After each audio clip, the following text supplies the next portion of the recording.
آپ کہہ دیجئے میں اپنی ذات کے لیے کسی نفع اور نقصان کا اختیار نہیں رکھتا، اللہ ہی جو کچھ چاہتا ہے وہ ہوتا ہے. تو اس سے یہ پتہ چلتا ہے کہ یہ بھی توحید کا ایک حصہ ہے کہ انسان اپنی قسمت کا مالک، نفع نقصان کا مالک صرف اللہ کو سمجھے.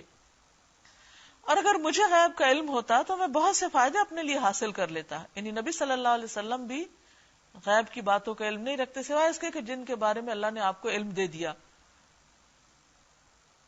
اور یہ کہ مجھے کبھی کوئی نقصان نہ پہنچتا. اگر علم ہوتا غیب کا تو بہت سے فائدے حاصل کرتا اور کوئی نقصان نہ ہوتا.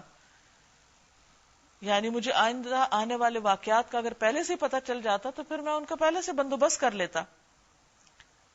میرا یہ کام نہیں، کیونکہ ایک پیغمبر کاہن نہیں ہوتا، نجومی نہیں ہوتا، نہ اس کا یہ کام اور نہ اس کی یہ دلچسپی ہوتی ہے.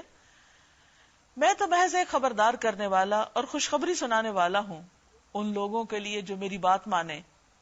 ایک یہودی نبی صلی اللہ علیہ وسلم کے پاس آیا اور اس نے کہا تم لوگ اللہ کے ساتھ شریک بناتے ہو، تم لوگ شرک کرتے ہو اور کہتے ہو جو اللہ چاہے اور جو آپ چاہیں، اور تم لوگ کہتے ہو کعبہ کی قسم. تو نبی صلی اللہ علیہ وسلم نے لوگوں کو حکم دیا کہ جب وہ قسم کھانے لگے تو اس طرح کہا کرے رب کعبہ کی قسم، اور اس طرح کہا کرے جو اللہ چاہے پھر جو آپ چاہیں.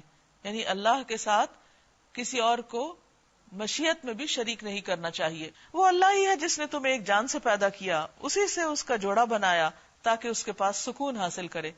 یعنی ہسبینڈ وائف کا جو ریلیشن شپ ہے وہ اللہ سبحانہ وتعالیٰ نے ایک دوسرے کے لیے سکون کا باعث بنا کر ان کو یہ تعلق اور خوبصورت تعلق عطا کیا ہے. پھر جب مرد نے عورت کو ڈھانک لیا تو اسے خفیف سا حمل رہ گیا جسے لیے وہ چلتی پھرتی رہی. پھر جب وہ بوجھل ہو گئی تو دونوں نے مل کر اللہ اپنے رب سے دعا کی اگر تو نے ہمیں اچھا سا بچہ دیا تو ہم تیرے شکر گزار ہوں گے. مگر جب اللہ نے ان کو صحیح و سالم بچہ دے دیا تو وہ اس کی اس بخشش اور عنایت میں دوسروں کو اس کا شریک ٹھہرانے لگے، شرک کرنے لگے کہ یہ کسی اور نے دیا ہے. اللہ بہت بلند و برتر ہے ان مشرکانہ باتوں سے جو یہ لوگ کرتے ہیں. کیسے نادان ہیں یہ لوگ کہ ان کو خدا کا شریک ٹھہراتے ہیں جو کسی بھی چیز کو پیدا نہیں کرتے بلکہ خود پیدا کیے جاتے ہیں. یعنی مخلوق کو خدا ماننا انتہا درجے کی حماقت ہے، جو نہ ان کی مدد کر سکتے کیونکہ مخلوق تو خود محتاج ہوتی اور نہ اپنی مدد پہ آپ ہی قادر ہیں. اگر تم انہیں سیدھی راہ پر آنے کی دعوت دو تو وہ تمہارے پیچھے نہ آئیں. تم خواہ انہیں پکارو یا خاموش رہو، دونوں صورتوں میں تمہارے لیے یکساں ہی رہے. تم لوگ خدا کو چھوڑ کر جنہیں بھی پکارتے ہو، نہیں اللہ کو چھوڑ کر کسی اور کے در پہ جاتے ہو، کسی سے بھی مدد مانگتے ہو، وہ تو محض بندے ہیں، وہ خود محتاج ہیں جیسے تم بندے ہو. ان سے دعائیں مانگ دیکھو، چاہیے کہ تمہاری دعاؤں کا جواب دیں اگر ان کے بارے میں تمہارے خیالات صحیح ہیں. لیکن ایسا نہیں ہوتا کیونکہ جو دنیا سے جا چکے ان کا معاملہ تو اللہ کے سپرد ہے.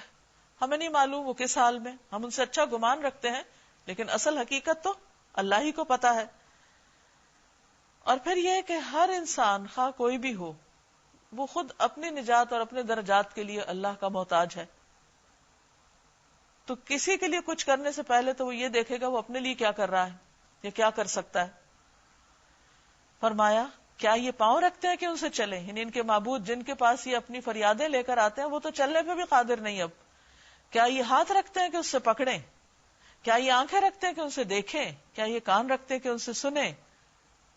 یہ سب کچھ کسی آبجیکٹ آف ورشپ کے بارے میں نہیں کہا جا رہا، جیتے جاگتے انسانوں کے بارے میں کہا جا رہا ہے. اور خاص طور پر جب وہ مر جائیں اور دنیا سے چلے جائیں اور پھر ان سے انسان اپنی توقعات رکھے کہ وہ انسان کے لیے، زندہ انسانوں کے لیے کچھ کرے. تو فرمایا کہ وہ تو اپنی مدد بھی نہیں کر سکتے، تمہاری کیا کریں گے؟ اے محمد صلی اللہ علیہ وسلم ان سے کہیے بلا لو اپنے ٹھہرائے ہوئے شریکوں کو، پھر تم سب مل کر میرے خلاف تدبیریں کرو اور مجھے ہرگز مہلت نہ دو